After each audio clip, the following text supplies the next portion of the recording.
ఉంటే పురుగులు పట్టి వాసనే వస్తుంది. సార్, అన్ని వెల్ఫేర్ సొసైటీలకి ఇన్ఫర్మేషన్ ఇచ్చాం, వాళ్ళు ఇంకా రాలేదు.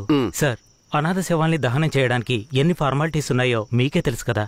గవర్నమెంట్ వాళ్ళకి తెలియజేసి పర్మిషన్ తీసుకునేలోగా తల ప్రాణం తోకొస్తుంది సార్. ఇప్పుడు ఏం చేద్దాం అంటావు? హాస్పిటల్స్ లేక అనాథ శవాలు చేరకుండా చూసుకోవాలి సార్. సార్, 3వ నెంబర్ వార్డులో ఉన్న అనాథ పేషెంట్ సీరియస్ గా ఉన్నాడు సార్.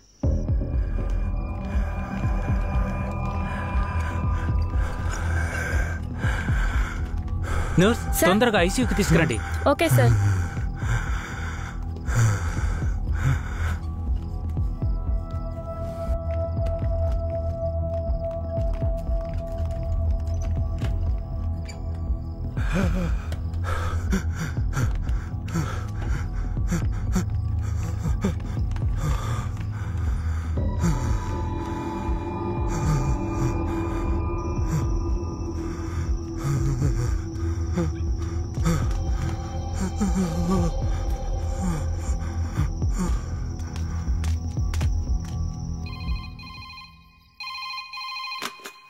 హలో సార్, పాత చర్చి పక్కన ఒక శవం ఉంది, వచ్చి చూడండి సార్. మీరెవరు? ఈ హాస్పిటల్లో ఉన్న వాళ్ళకి ఇదే పని అయిపోయింది. సీరియస్గా ఉన్న పేషెంట్ని తీసుకొచ్చి బయటపడేసి ఫోన్ చేయటం, మనం దాన్ని అనాథ శవం అని కేసు రిజిస్టర్ చేసి మళ్ళీ హాస్పిటల్కి తీసుకెళ్లి పడేయటం. ఏం బతుకాయమంది అయ్యా, ఇలాగే ఉన్నారు, ఏం చెప్పమంటారు? ఏమయ్యా హెడ్ అయ్యా, ఆ చర్చి పక్కన 174 కేసు ఒకటి వచ్చింది, ఎందు వెళ్ళి చూసిరా.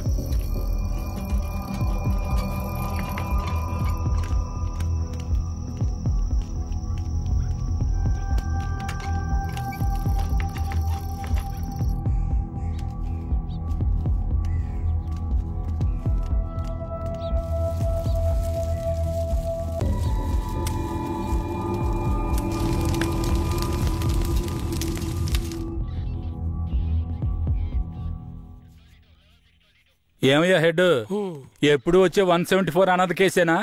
అవునవును. అనాథ సేవాన్ని తగలబెట్టి మీరు గవర్నమెంట్ కి లెటర్లు రాస్తూనే ఉన్నారు, కానీ డబ్బులు మాత్రం రావడం లేదు. అరే పోవయ్యా, డబ్బు గిబ్బు వస్తుందో లేదో, అనాథ శవానికి అంత్యక్రియలు చేసామని పుణ్యమైనా వస్తుంది. హెడ్ గారు, మీలాంటి వాళ్ళు మన డిపార్ట్మెంట్కి పుణ్యం చేసినా డిఎస్పీ రఘునాథ్ లాంటి వాళ్ళు పాపమే చేస్తున్నారు. ఇదిగో చూడండి. ఎవరు? మన ఏరియా నుంచి ట్రాన్స్ఫర్ అయ్యారే, ఆ డిఎస్పీ రఘునాథా? అవునయ్యా, 5 మందిని ఎన్కౌంటర్ పేరుతో చంపేసి కనిపించలేదని చెప్తే నరసింగాపురం ఊరు వాళ్ళు ఊరికి వదిలేస్తారా? ఊరోళ్ళంతా మీడియా వాళ్లతో కలిసి పోరాటం, ధర్నాన్ని గొడవ చేయటం వల్ల ఇప్పుడు గవర్నమెంట్ విచారణ కమిషన్ పెట్టింది. విచారణ కమిషన్ ఊరికి వదిలేస్తుందా? డిఎస్పీని పీల్చి పిప్పి చేయదు.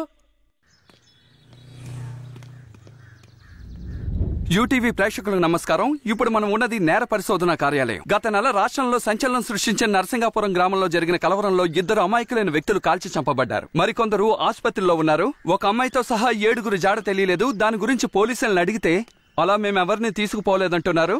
ఇప్పుడు వాళ్ళు ప్రాణాలతో ఉన్నారో లేదో కూడా ఎవరికీ తెలీదు. దీని గురించి ఇక్కడున్న ప్రజల అభిప్రాయం ఏంటో ఇప్పుడు అడిగి తెలుసుకుందాం. ఏం జరిగిందో చెప్తారా? న్యాయం జరగాలనే దీనికి ఒప్పుకున్నాం. కనిపించకుండా పోయిన వాళ్ళు మా ఊరికి తిరిగి రావాలి. రాలేదో మేము ఒప్పుకోం. మా ఊరి కుర్రోళ్ళు ఇంకా ప్రాణాలతో బతుకున్నారో లేదో కూడా తెలియడం లేదయ్యా. వాళ్ళు ప్రాణాలతో తిరిగి రావాలని మేము ఆ దేవుణ్ణి వేడుకుంటున్నాం అయ్యా. జడ్జి గారు వచ్చారా?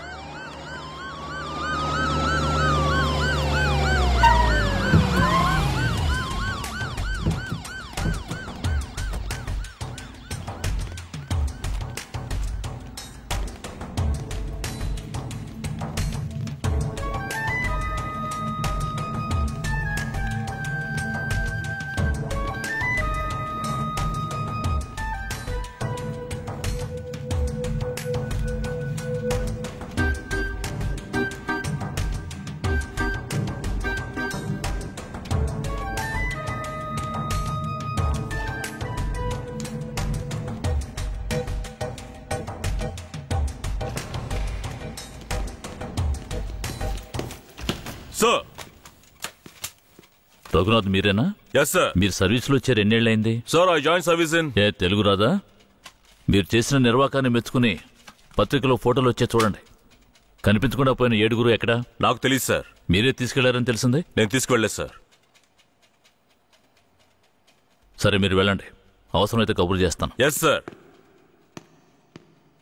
గొడవలు జరిగిన ఊరికి రేపు మనం వెళ్ళాలి. బాధితులైన ప్రజల్ని కలవాలి. సార్, ఆ ఊర్లో ఉన్న వాళ్ళందరూ చాలా మూర్ఖులు సార్.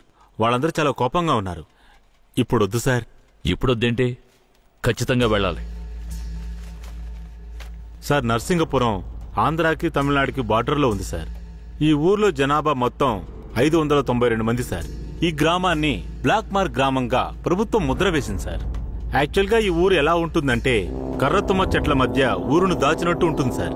ఈ ఊరు చుట్టూ సుమారు 20-25 కిలోమీటర్ల వరకు కర్రతుమ్మ చెట్లే సార్.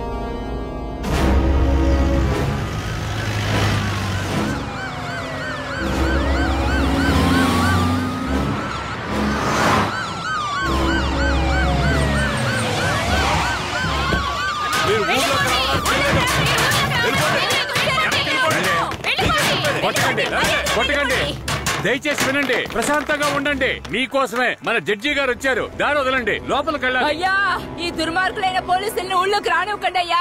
నా కొడుకుని మనవల్ని లాక్కుని పోయారు. ఇంతవరకు ప్యానల్తో ఉన్నారా లేదో తెలీదయ్యా. మీరే న్యాయం చేయండి అయ్యా. మీరు భయపడక్కర్లేదు. అందరూ కాస్త ప్రశాంతంగా ఉండండి. మీకు ఎలాంటి భయం అక్కర్లేదు. సాధ్యమైనంత త్వరగా విచారణ జరిపి వాళ్ళ ఆచూకీ కనిపెడతాం. నాన్నెక్కడని అడిగి నా బిడ్డకి ఏమని సమాధానం చెప్పమంటారయ్యా? మీరు మా మేలు కోరేవారైతే మా అందరికి ఒక పరిష్కారం చూపించి మీరు లోపలికి వెళ్ళాలయ్యా. లేదంటే అమ్మా, కాస్త ఓపిక పట్టమ్మా. ఊర్లోకి రాకూడదు, అంతే కదా? అవునా?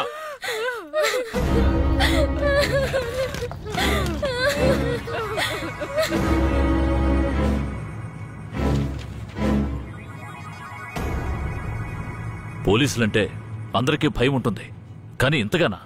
ఊరంతా భగభగ మండుతోంది. అంత దారుణం ఏం చేశారు? ఎంతమందిని చంపారు? అది కాదయ్యా, గొడవ జరిగినప్పుడు ఆ ఊరు వాళ్లే పోలీసుల మీద నాటు తుపాకీలతో కాల్చారు. తర్వాత వాళ్ళని భయపడడానికి పోలీసులు మోకాళ్ళ కింద కాల్చినప్పుడు గురితప్పి 2-3 చచ్చిపోయారయ్యా. కనిపించకుండా పోయిన 7 ఏమయ్యారు? వాళ్ళు కర్రతుమ్మ చెట్ల పక్కనో లేక తమిళనాడు బార్డర్లోనో దాక్కుని ఉంటారు. దాక్కుని ఉంటారా? అందుకే ఊరంతా అలా గగ్గోలు పెడుతోందా? ఎందుకయ్యా అబద్ధాలు చెప్తారో? ఆ ఊరు గురించి అన్ని విషయాలు నాకు తెలియాలి. పూర్తి వివరాలు తెలిసిన వాడిని తీసుకురండి. మీ పేరేమిటి? నా పేరు రామూర్తయ్యా. మీరక్కడ ఏ సంవత్సరంలో పనిచేశారు? 1980లో ఆ ఊర్లో డ్యూటీ చేశానయ్యా. ఉత్తినే పేరుగా ఊరు బయట పోలీస్ స్టేషన్ ఉంటుందయ్యా. ఆ ఊరికి పోలీసులకి అసలు ప్రాబ్లం ఏమిటి? అయ్యా, అది నిన్న ఈ రోజు వచ్చిన ప్రాబ్లం కాదయ్యా. ఎంతో కాలంగా ఆ ఊరికి మన పోలీసులకున్న ప్రాబ్లం అయ్యా. ఆ ఊర్లోకి పోలీసులు అడుగు పెట్టకూడదయ్యా. ఒకవేళ వెళ్తే ప్రాణాలతో తిరిగి రాలేరు. దొంగతనమే ఆ ఊరాళ్ళకు కులవృత్తి అయ్యా. హత్యలు, దొంగతనాలు, దోపిడీలంటూ వాళ్ళు చేయని వృత్తే లేదయ్యా. వీళ్లకు అసలు రేషన్ కార్డులు ఉన్నాయో లేవో గాని ఒక్కొక్కరి మీద 4-5 కేసులున్నాయ్యా. వీళ్లను చూసి ఎదుటి వాళ్ళు భయపడాలే తప్ప వీళ్ళు ఎవరికీ భయపడరయ్యా. వాళ్ళకంత ధైర్యం రావడానికి ఎవరు కారణం? అందుకిద్దరే కారణం అయ్యా. ఒకడు కేశవరాయుడు, ఇంకొకడు వీరయ్య. ఎవరు వాళ్ళు? వీడు కేశవరాయుడు, వీడు వీరయ్య. అయ్యా, వీళ్ళిద్దరికీ దొంగతనమే ప్రధాన వృత్తి అయినా కేశవరాయుడికి బొగ్గుమూట్లు అమ్ముకోవడమే ముఖ్యమైన వృత్తియ్యా. ఊళ్ళో ఏదైనా పెళ్ళంటే వాళ్ళిద్దరూ పెళ్లివారి మీద దాడికి బయలుదేరతారయ్యా. 1980లో తమిళనాడుకి వెళ్ళాలి అంటే నరసింగాపురం పక్కనున్న మెయిన్ రోడ్డు మీదుగా వెళ్ళాలి. 10-12 బళ్ళు కలిసి ఒక్కటిగా వెళ్తేనే ఊరు క్రాస్ చేయగలరు. అలా కాకుండా ఎవరైనా సెపరేట్గా వెళ్తే అంతే.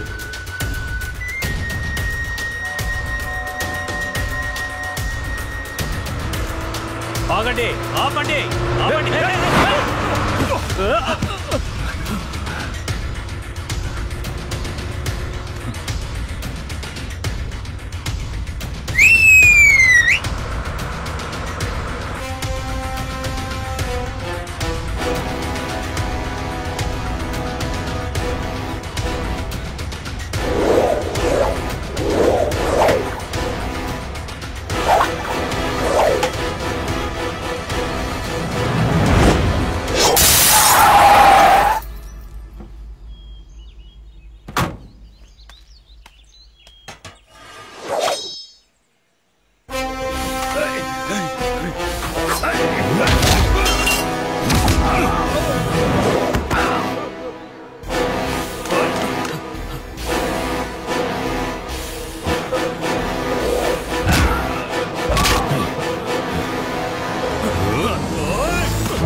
అయ్యో వదిలేయండి అయ్యా, మంత్రి గారింట్లో పెళ్లి, అందుకే ఆకుండా వచ్చేసావయ్యా.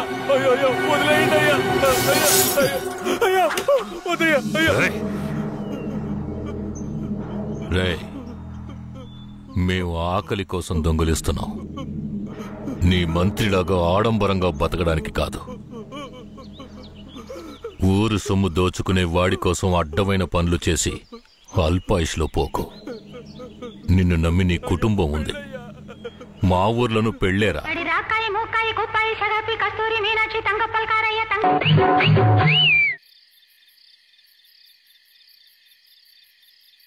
ఏందయ్య ఇది? ఈ రోజు రేపు చచ్చిపోయి ముసలాళ్ళని తీసుకొచ్చి ఇక్కడ పడేశారు. కుర్రాళ్ళందరూ అక్కడయా? అయ్యా, రాత్రి స్టేషన్లో పడుకునే చట్టం 1966లోనే పోయింది. ఏదో మనం చెప్తున్నామని భయపడి పడుకుంటున్నారు. రేయ్, వచ్చి పడుకోమంటే పడుకోవాలయ్యా. ఎక్కడ వాళ్ళు? అయ్యా, ఎప్పుడు ముందుగానే వచ్చి పడుకునేవారు. ఊర్లో వరదయ్యకు పెళ్లి, వయసు కుర్రాళ్ళందరూ సారాయి తాగి జాలీగా ఉన్నారు. మీకు కావాలంటే చెప్పండి అయ్యా, తెప్పిస్తాను. ఈ మాట చెప్పడానికి సిగ్గా లేదు?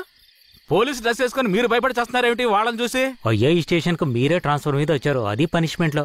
ఆ ఊళ్ళోకి పోలీసులు పోవడం కుదరదు, వట్టి మోసగాళ్ళు. మోసగాళ్ళకే మోసగాడినయ్యా నేను. బండి దేవయ్యా.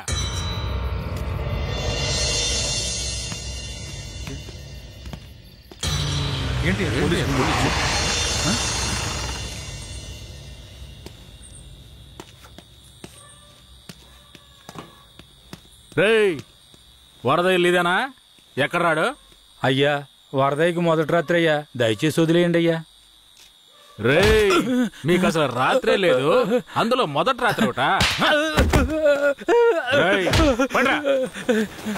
తోలు తీస్తాను, రావయా.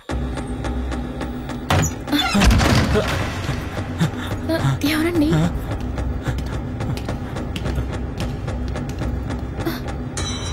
ఏంట్రా నువ్వు? నిన్ను పోలీస్ స్టేషన్కి వచ్చి పడుకోరా అంటే పెళ్ళాం పక్కన పడుకొని జల్సా చేస్తున్నావా?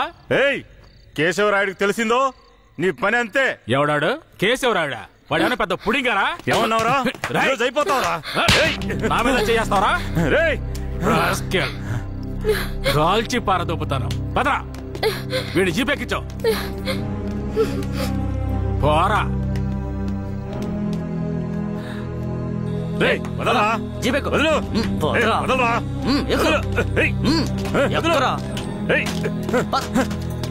వదలరా, చేతులు పెట్టరా.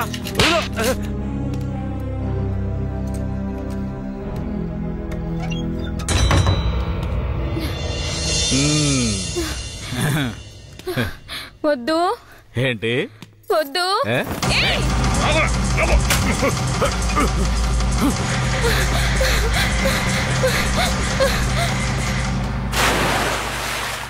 అయ్యయ్యో, వరదయ్య పెళ్ళం బాయిలో పడిపోయింది. అయ్యయ్యో, వరదయ్య పెళ్ళం బాయిలో పడిపోయింది. అందరు రండి, వరదయ్య పెళ్ళం బాయిలో పడిపోయిందయ్యా. త్వరగా